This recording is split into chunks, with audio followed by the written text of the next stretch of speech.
As we get to 4 o'clock on this Thursday, we take a live look at London. It is now just coming up on 11 p.m. with flags there at half-staff. Queen Elizabeth II, after 70 years on the throne, passed away today at Balmoral Castle in Scotland. The 96-year-old had been struggling recently with health issues. Buckingham Palace said her family was called to be by her side. They now grieve her loss. The world, though, is also mourning Queen Elizabeth, who's lived almost her entire life in the spotlight. Born in 1926, she was third in line to the British throne after her uncle and father.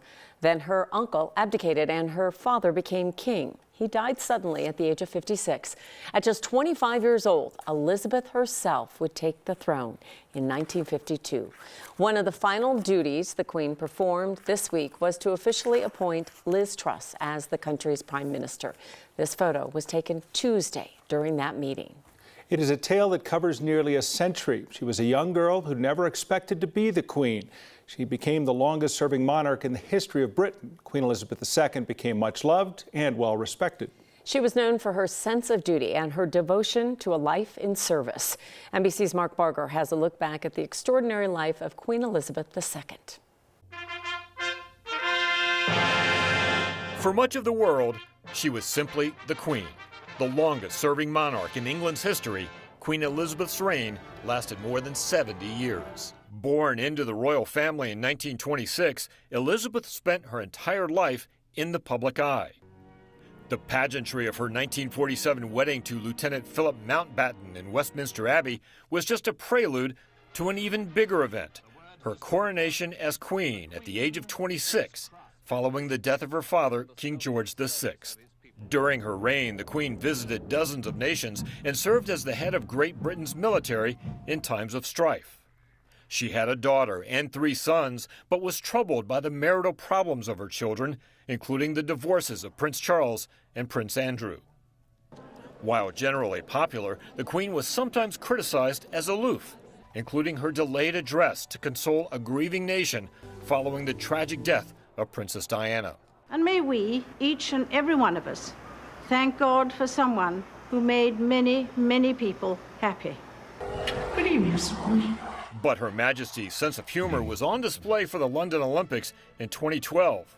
A short film seemed to have her parachuting alongside James Bond into the game's opening ceremonies. She was also witness to the wedding spectacles for her grandsons, Prince William with Kate Middleton, and later Prince Harry with Meghan Markle. But tensions associated with palace life led Harry and Meghan to relinquish their royal duties and move with son Archie to the U.S. Their interview with Oprah Winfrey detailing the turmoil left the Queen saddened, but she said they would always be much-loved family members. Mere days after that controversy, Her Royal Highness endured the passing of Prince Philip, her husband of 73 years. It left her without her beloved partner for the final portion of her reign. A platinum jubilee earlier this year marked the Queen's 70 years on the throne, although she missed a number of those events due to what was described as discomfort. Her passing closes a tenure that left an indelible mark on all of England, as well as the world. Mark Barger, NBC News. Again, we mentioned Queen Elizabeth was 96 years old. The United Kingdom will celebrate her life and legacy over the next week or so. And while the funeral arrangements have not been made, those flags will also be at half-staff in the United States until her interment.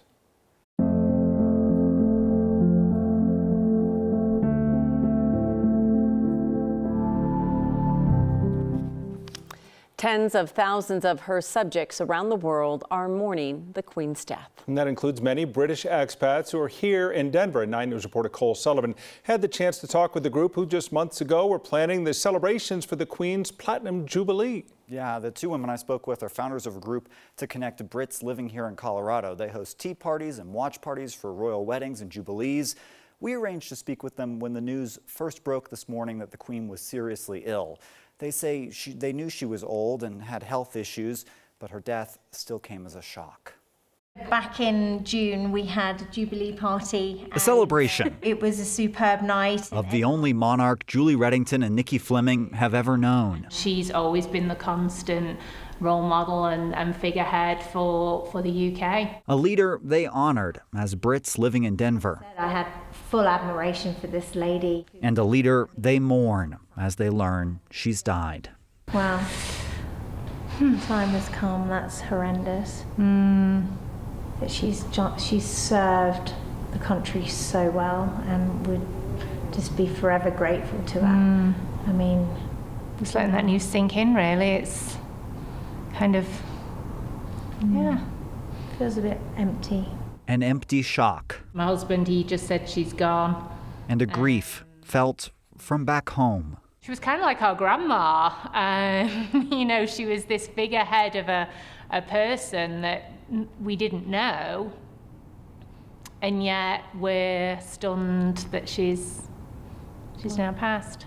Just months after celebrating the only monarch they've ever known, I'm so pleased she lived for that jubilee, to know that how much she was loved. Julie, Nikki, and the world now prepare for a new reign. Long live the Queen. Long live the Queen. And now long live the King. Days of mourning begin now leading up to the royal funeral.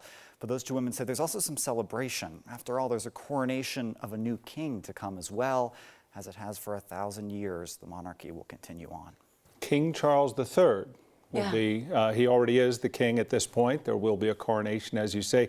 I think Americans have always been fascinated with the monarchy, but especially when you think of The Crown and the Queen and these shows that have brought this to many people. It seems like more than ever Americans have been fascinated by Queen Elizabeth. And those two women organized not just events for Brits, but also for Americans. At the Jubilee celebration, they had 200 plus people come together to celebrate the Queen. That definitely brought in a new generation of folks. Plus, the Queen was on Twitter. Good for her. She did a lot of cool things. Thank you, Cole. Taking a live look outside where, yes, today was another hot day. Even with that cloud cover, we got up right near 100 degrees again. Another record-setting day, and Danielle Grant's with us with the good news that this thing is about over. It is. Tomorrow, a cold front will dive into Colorado, and that will drop off our temperatures dramatically. Thank goodness, right? As we look outside, well, certainly you can see some darker skies out there, but I do want to show you that record high, 94. That was the previous record. And today, we officially, just falling over on all kinds of wires here, hit 99. So just 1 degree shy of that triple-digit mark, but still, it was toasty out there, and it still is at this 4 o'clock hour. We're looking at highs in the 90s up and down the I-25 corridor, some 70s and 80s. Once you move up into the foothills, still have that heat advisory in place until 8 o'clock tonight. That includes the I-25 corridor off to the northeastern plains for these temperatures close to 100 degrees. On top of all that, we've had some smoke, some haze out there too, plus some gusty winds. So high fire danger concerns will continue throughout the rest of this evening, primarily east of the Denver metro area off to the northeastern plains, parts of Wyoming, and through Nebraska. As we look at the futurecast, maybe 1 or 2 gusty thunderstorms popping across the metro area. We have a few up in northern Colorado around Fort Collins through Greeley, but otherwise eyes on the prize, and that is that huge storm system up there in Canada that takes a nosedive into Colorado overnight into tomorrow. So yes, finally, we deserve some confetti, and that is the fact that we are getting some relief. Finally, we'll be looking at our first taste of fall with a chance for showers. We'll go over the timing of all that. A look ahead to the weekend in just a few. Thanks, Danielle. There is a new name and a new potential frontrunner in the race for Denver mayor. Democratic State Representative Leslie Herod is running. And she made that announcement to our Kyle Clark. Kyle joins us now. So where, as we stand right now, does Leslie Herod fit into this race? So she's one of 3 prominent women who have already joined this race, and she's clearly the most progressive out of the 3 of them. Herod is quick to point out that she is not the most progressive candidate in the race, but that's a reference to some long-shot far-left candidates. And announcing her candidacy, it was clear that she's looking to reframe her progressive record in a more centrist light. It is impossible to live in this city for many people and unattainable for a lot of families. That's a problem. We need more housing across the spectrum, and we're not doing enough. So you have cities like Minneapolis, states like Oregon and California that have done away with single-family zoning. What do you think of that idea? You know, that is something that I think we need to talk to more Denverites about. I think doing away with anything completely is probably not the answer. Issue of rent control came up a lot at the state legislature. Denver would need the state's permission to do more with rent control. Mayor Hancock was opposed to that. mayor of Denver could be a very vocal presence on the issue of rent control. What do you think? Yeah, I think rent control is interesting. I think it's become a very divisive phrase or slogan, if you will, like we've seen so many others. But there are things about ensuring that we're stabilizing the cost of housing that actually work and are great ideas. But we want to make sure that we're not doing is incentivizing people to stay in rent-controlled housing so that new people can't come in. How about homeless sweeps? Would you continue that policy? Yeah, well, I think that the sweeps are an example of failed policy. No one should be living on the streets. That's not dignity. I don't think the people of Denver want folks to live on the streets, but we can't just say, you have to go, but we don't have anywhere to take you to, right? We don't have any options for you.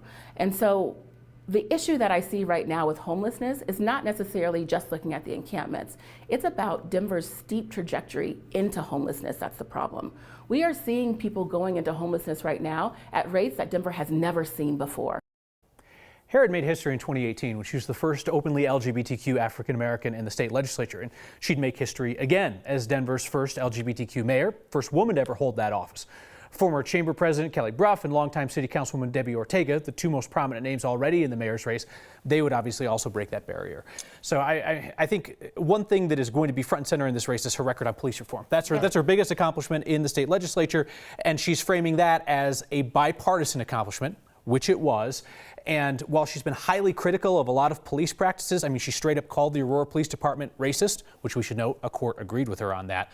She did not say that Denver police were racist when I asked her that. She said there's some individual bad actors on the force, but she's seen some things move in a positive direction. And she's happy to take credit for the STAR program, where they send mental health professionals out. She had a big role in that. But when you say her work in the state legislature, she plans to stay in the state legislature while running, and that could be complicated.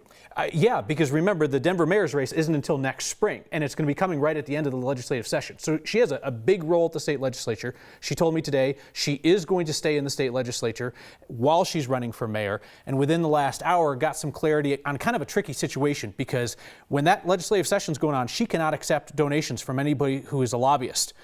She could hypothetically take the money in the mayor bucket at the same time she's legally prohibited from taking it in the campaign bucket. Yeah. Told me this afternoon she will not do that. She'll abide by the same ethical guidelines that stick to her legislative account on the mayoral side. Well, like you said, 3 really prominent women. Eventually, we'll probably see like 12 to 15 people in this race. Some man's getting in. Trust me. There's a man with the confidence to say he needs to be mayor. But no, there's 3 very prominent women who want the job. All be very serious candidates. 2 months to the midterms, that's a sprint, but 6 months to the mayoral race, so that'll be a bit of a longer run. We'll be following it throughout, and we appreciate you bringing us the latest on that. Absolutely. Thanks, Kyle. Let's take a live look outside. We are checking in with the Rhino Arts Festival. They've got a big weekend full of events coming up right after the break.